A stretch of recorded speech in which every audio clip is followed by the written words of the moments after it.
All right, so we are going to start from the very beginning, and that's covering the chipboard. So I have two pieces of chipboard. It's medium weight. You could use either medium weight or heavy weight.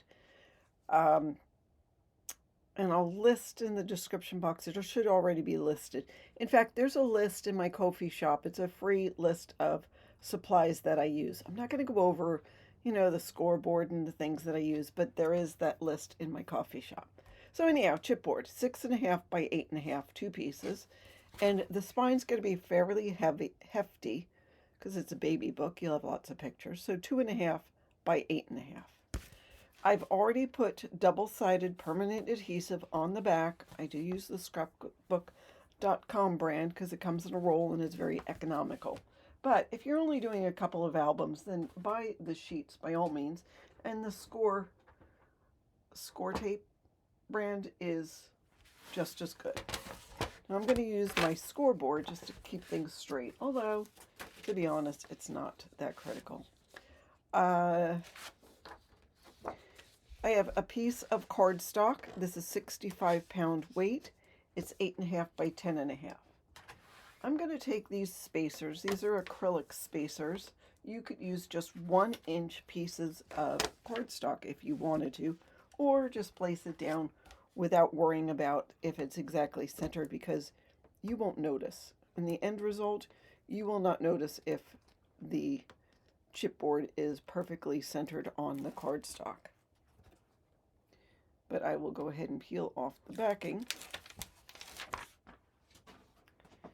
And then I've got my cardstock pushed to the side and the top, and I've got my spacer, so I'm going to go right there in the corner and just place this down. And there we go. So that's centered perfectly on our cardstock. I'm going to take my scissors and I'm going to cut corners off, staying about 1/8 of an inch away. Now, how big is 1/8 of an inch? You could, measure it, or there are implements to help you get a good corner. I just eyeball it because I've been doing it for a while. All right, now that I've got that, I'm going to go ahead and use my surface to help find where the edge is of all four sides. And then I'll take my bone folder and also burnish. This is a Dress Your Craft #2 non-stick bone folder. I like this one because it's got a couple of good things on it. It's got this nice beveled edge, which I'm using right now, and that helps me find the edge of the chipboard. All right, now if you want, you could use double-sided adhesive all around the chipboard and all around the outside cover. I don't find that that's necessary, but if that's how you want to do it, that's okay. So I'm going to take a bead of glue, and I know it's hard to see on this white cardstock, but I'm going right next to the chipboard with a bead of glue, and then I'll go around the outside of my cardstock, and then I'll zigzag here. I'll go ahead and grab my bone folder with that beveled end and just raise my cardstock so it's at an angle and burnish. You'll see the glue is coming up a little bit, which is perfect, and then I'll just fold this over with my fingers and burnish all this glue down. I'll stay on the cardstock to begin with, but then I will grab a paper towel because I know that some of the glue is going to seep out, which it does. So I'll do the same with the other side. Right next to the chipboard, whoops, around here, and burnish.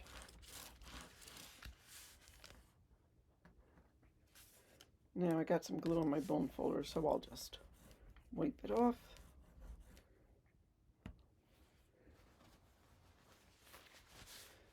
And clean that up. Now here we've got just this little piece that's coming from the the top portion where our paper is folded over, I'm just going to push it down just so it folds nicely when I fold these side pieces down.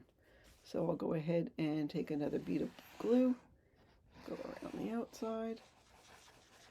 The glue I'm using is glue from the Art Glitter Institute. You don't need a lot of it. That's why I like it. You really just don't need that much of it.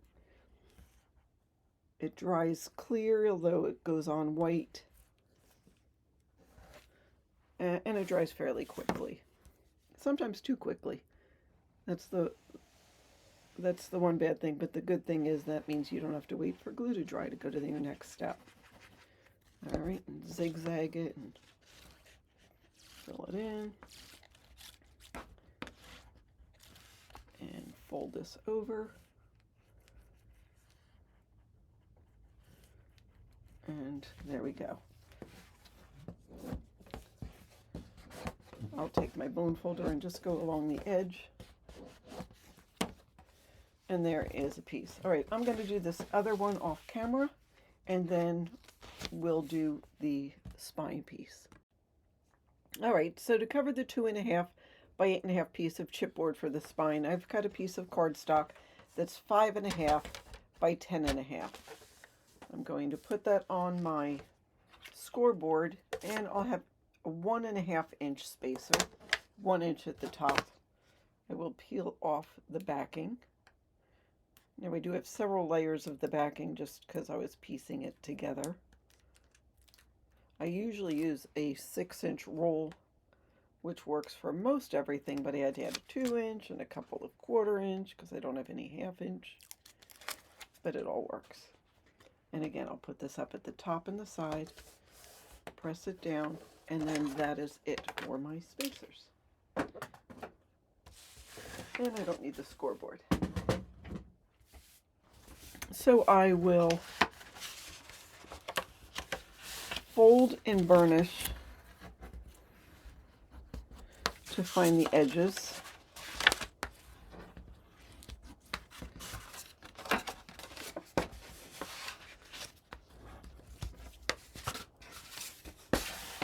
Of my chipboard. Okay. And then open it up. So now the hinge or the spine piece you do a little bit differently. So we've got this not half, it's a 1 inch piece. It's at the top. I'm going to add glue to this whole piece. And I'm also going to add some on the edge of the chipboard, just about 1 inch worth. I'll add a little glue here because I want to make sure it sticks to the chipboard. And then I'll take my bone folder and push this up right against the chipboard and fold it down, glue it onto the chipboard first. And then I'll take my bone folder and push this down because I want the edge of the chipboard to be covered. And then I'll pull the top here. So this will be, there will be a gap, a little angle right there. And that's okay. And I'll do the same for this side and burnish. So I'll do that for the other piece.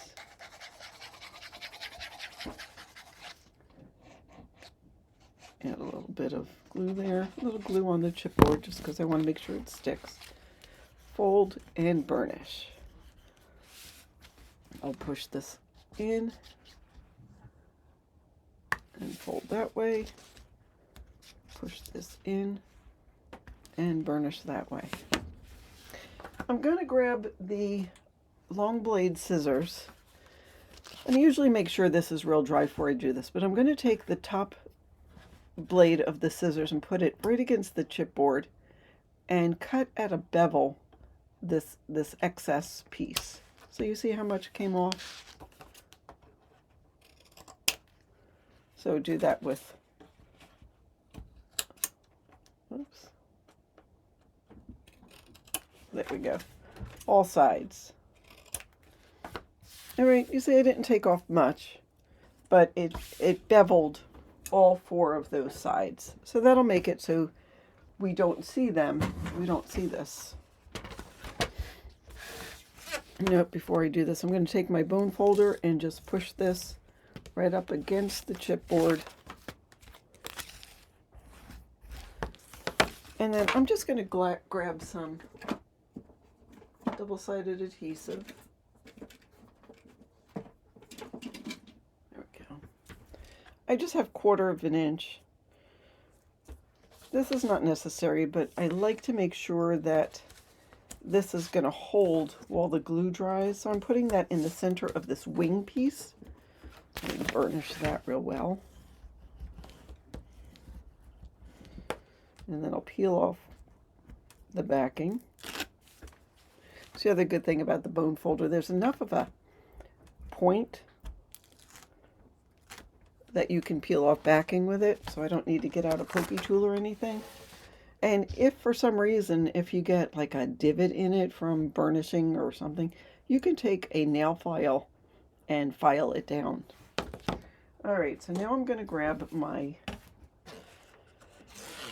covers and my scoreboard. So I'm going to take my spine piece, and it's going to go against the side and the top when I start gluing. I'm going to take some liquid adhesive and go around where the double-sided adhesive is. And I'm going to do a bead of glue. Now you could use, if you wanted to, your spacer, especially if you have a clear one, transparent. So I'm putting it just about 1/8 of an inch from the side. And you can put, there we go, a bead of glue next to it. And then I'll fill this in. All right. It's hard to see on the white, but believe me, it's working.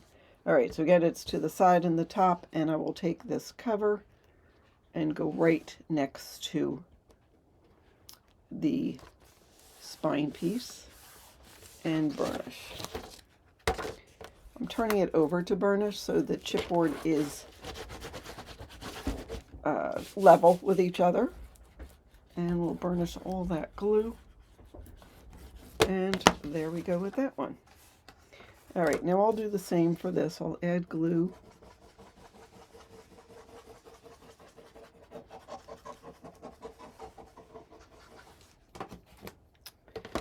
And I'll add glue about 1/8 of an inch away from the spine.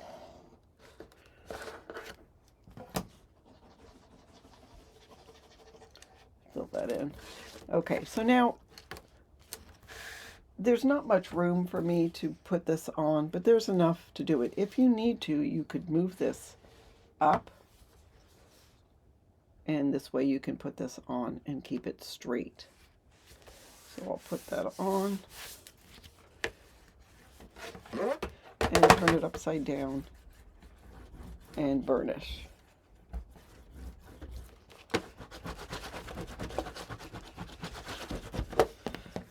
All right, so we'll let that dry.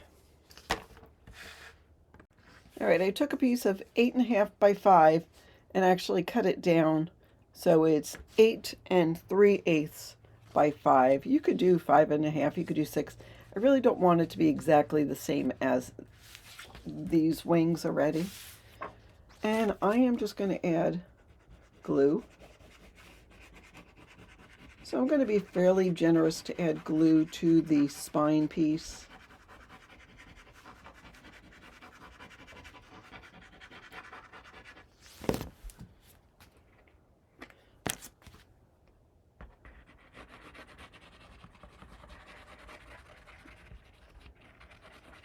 Because I want to make sure it stays on the spine. I'll go bead of glue along the edge, bead of glue along the edge there, some glue on the other side, and then I'll just do some around the perimeter of this piece. I'm saying about 1/4 of an inch away because taking that fine tip top off, it's gonna distribute. All right, and I'll put this down.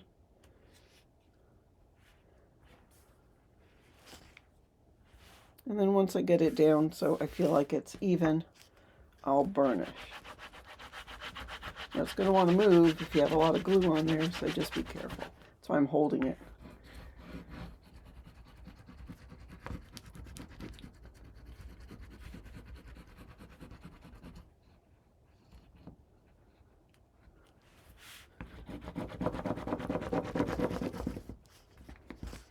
Alright, so we're just going to put that on and let it dry before we start working to find the edge of the spine. Alright, now that everything's dried, I'm going to take my bone folder and find where the spine meets the cover and just gently go back and forth. Move the cover in an upright position and eventually close it and burnish here. And we'll do the same over here on this side.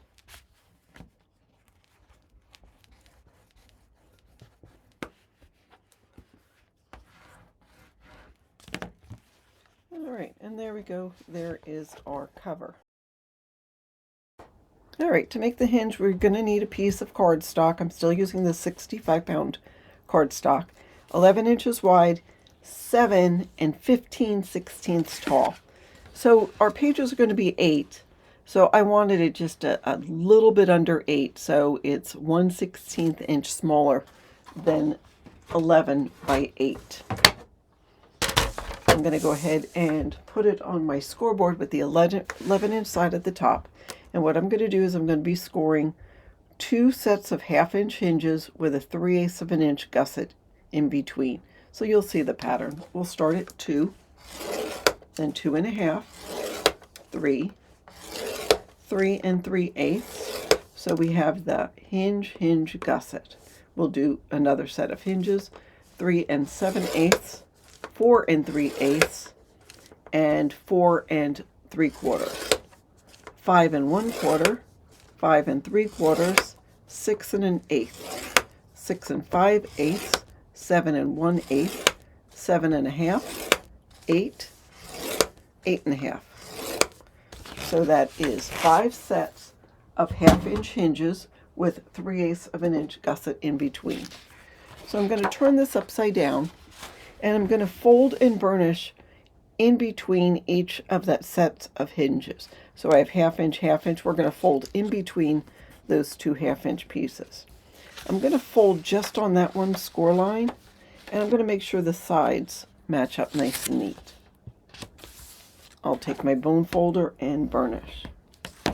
Then I'm going to skip a score line, and fold. Skip, fold. And we'll continue that until we have folded in between each of those 1/2 inch sets of hinges. One more. And make sure, of course, that everything is lined up on the sides.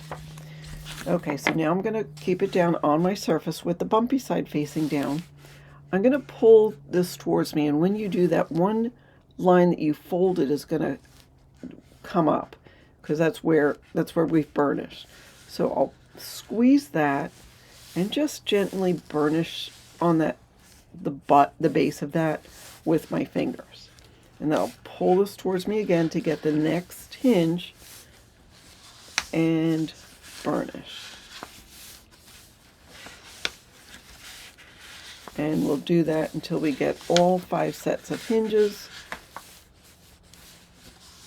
just finger burnished. But now we'll take our bone folder and burnish. Now I'm going to keep the gussets down on the surface, and I'll pull the hinges towards me, fold them all towards me, and burnish this way and burnish that.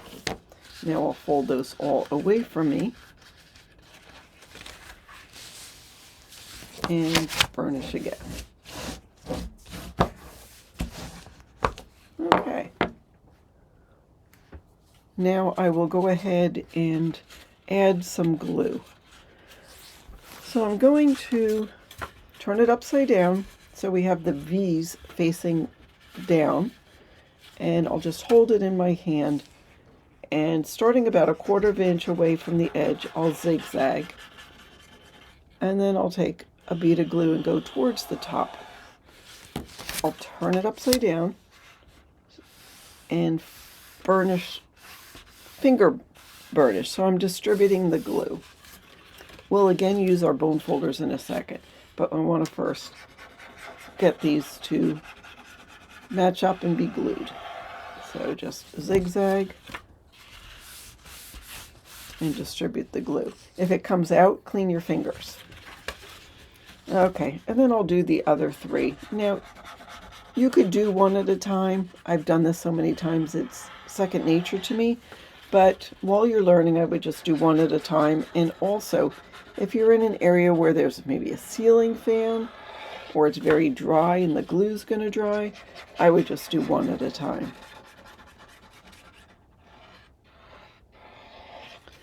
All right, we've got the rest of those three, so I'll burnish that,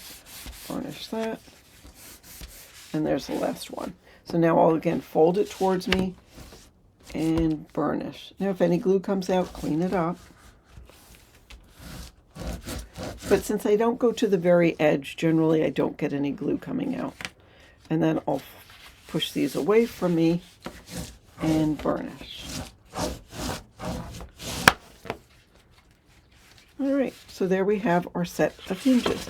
And this is the mechanism that keeps the pages in the book. All right, so now I'm going to eyeball this and figure out where it's going to go in the book. Now there should be enough room. So I'm eyeballing it. So I want to have about 3/8 of an inch from the bottom of the cover to the bottom of the hinge, the top of the hinge to the top of the cover, and a little bit more on the sides. I mean, it's almost 1/2 inch on the side. So again, just eyeball it and know where it's going to go. All right, now that I have an idea, I'm going to turn the hinges upside down so the hinges are facing down, holding it in my hand, and I am going to add glue on that line where the hinges all match up, again staying about 1/4 inch away from the edge.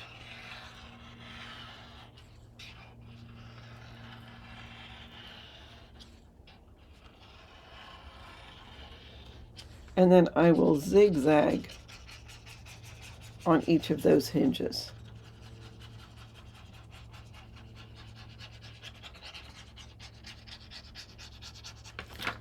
It's not coming out, so I'm going to grab my pin and just clean it. All right, so there are 4 gussets, so I've got 4 beads of glue. I'm being fairly generous with the glue here, but you have to sort of work quick. You don't want that to dry. So again, I knew where it was going to go, 3/8 of an inch up, and I want to make sure it is centered on the side. So to do that, I can just sort of lift this up and make sure that it is parallel to the edge of our spine. So you can move it a little bit. All right, it looks good to me.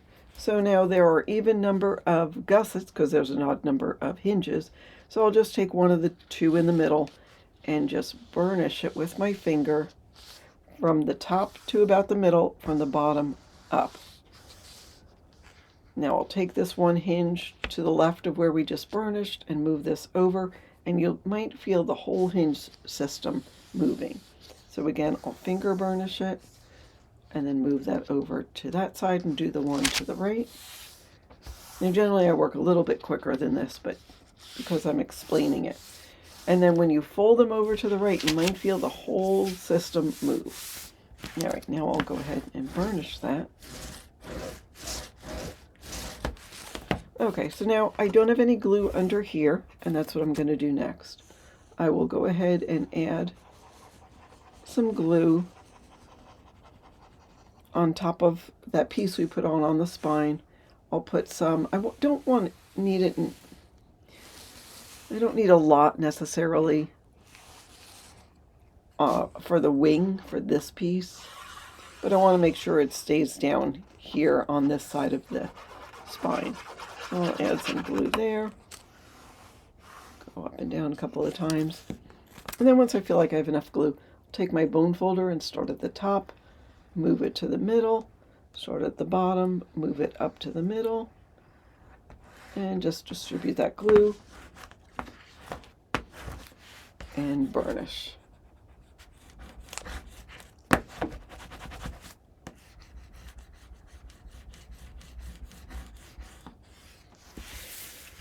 I'm going to move the hinges over to the left. I turned it upside down, and I'll do this. It's just easier for me to do on this side. So I'll go ahead and zigzag some glue on top of that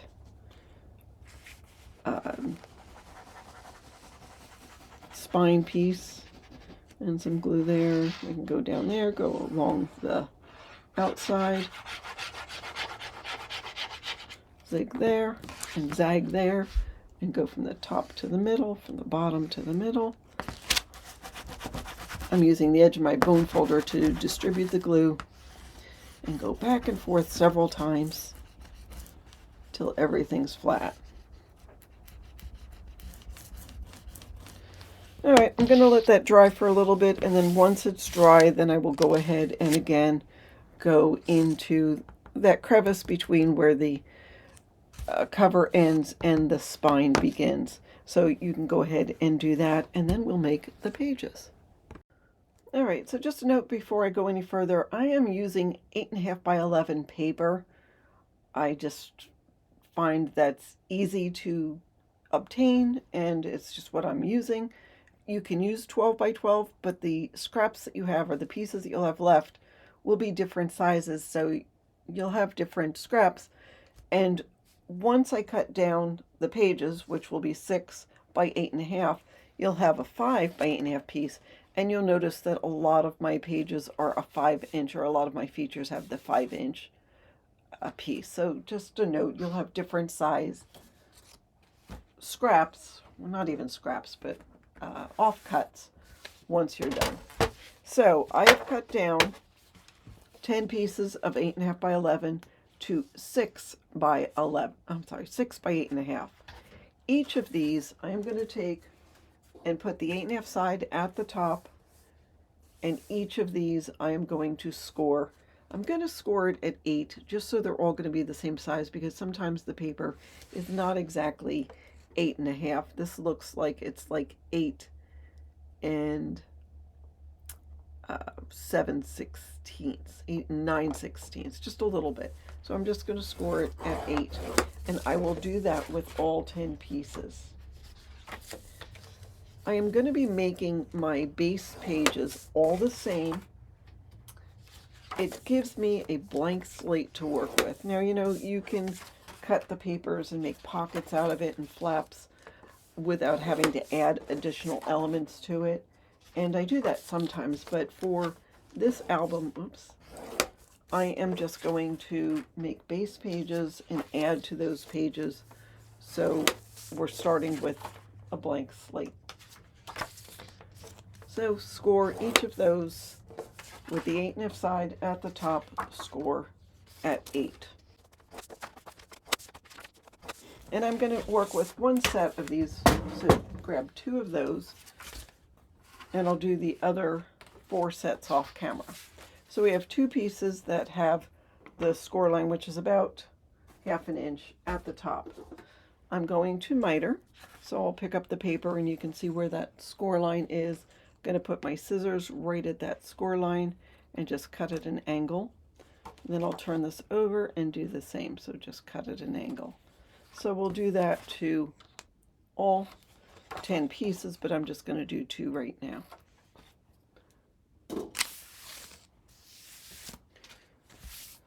Okay, and then I'm going to take this and I'm going to fold into the score line.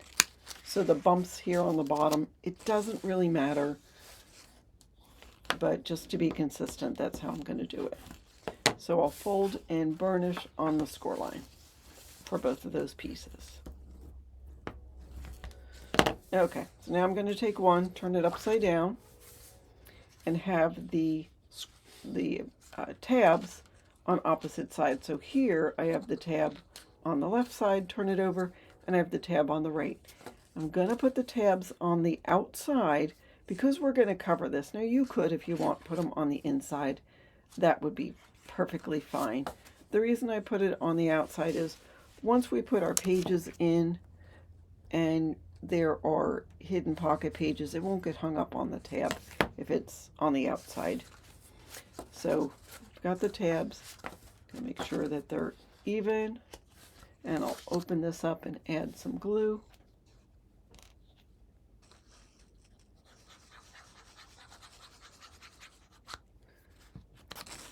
And then fold that, make sure that's even, and fold that over and burnish.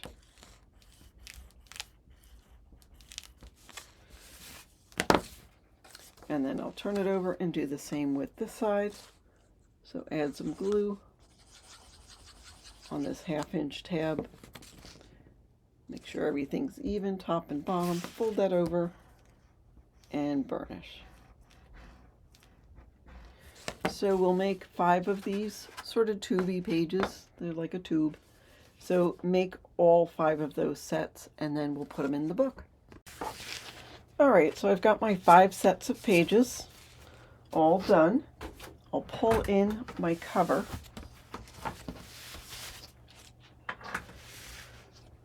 And I'll go ahead before I add the pages, I'll burnish again the hinge.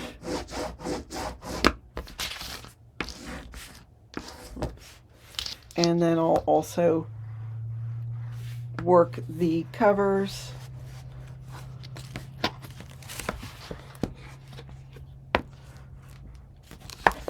So there we go. All right, now I'm going to start at the back of the book and add our first first set of pages. What I want to first do is test it and make sure it will go in fairly easily, which it should, because we've cut the hinge a little bit smaller. If for some reason it doesn't, all you need to do is grab some scissors and just take off a little bit of the hinge, just the top and the bottom. But since it's going to go in nice and easy, I'm going to start at the back and work with this first hinge. I'm going to add my glue, and I'm just going to go just down halfway of the hinge. I'm not going to put it all over the whole hinge, the whole 1/2 inch, just the top 1/4 inch or so on both the front and the back. Then I'll take my page, the tube, and put it on the hinge. And what I'll generally do is let it go all the way down and then pull it. In this case, I'll pull it to the right, just so there's just a little bit, maybe 1/8 of an inch showing of the actual hinge. Now I want to make sure when it's open that it's still parallel to the bottom of the page on both sides and at the top. And it's looking very good to me, so I'll go ahead and burnish it. And our first page is in. Okay, then we'll go ahead and add the second one again. Add glue to the top half of the hinge. So meaning when the hinge is facing up, it's not the part closest to the base, but it's the part sticking up the most. Does that make sense? So I'll add the glue, grab my page,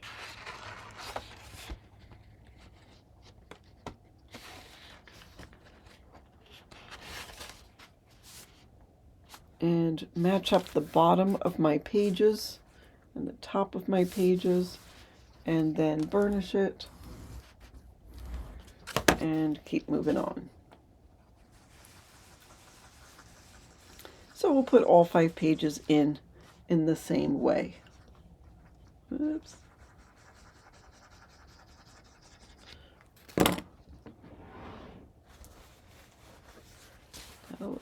Dab of glue, clean it up.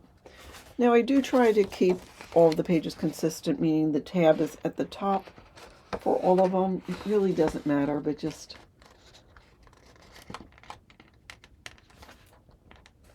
just, it makes me feel better that I've done that. Oops, this one came out. There we go. Matching it up.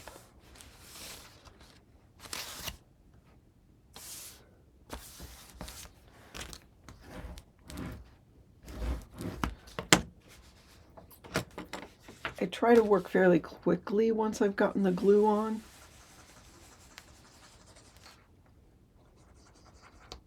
And again, I'm fairly generous with the glue. Just because this is an integral piece of the construction.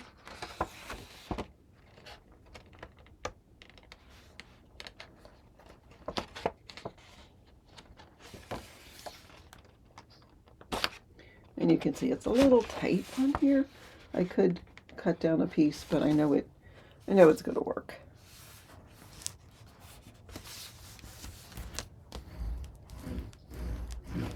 Alrighty, one more.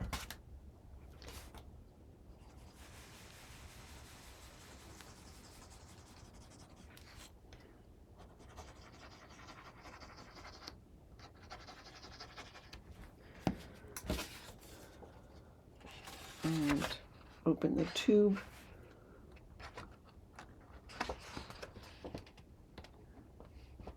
Come on.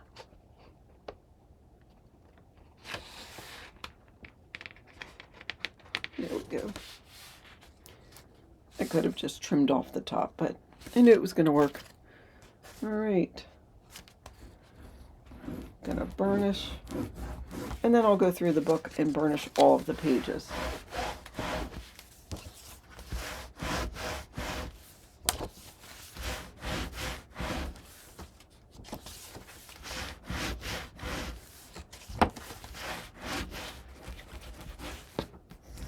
So now once you've got this, you've got your pages in, you've got the basis for making all different kinds of mini albums. But we'll go through and we'll go page by page and add the different features for all of the pages.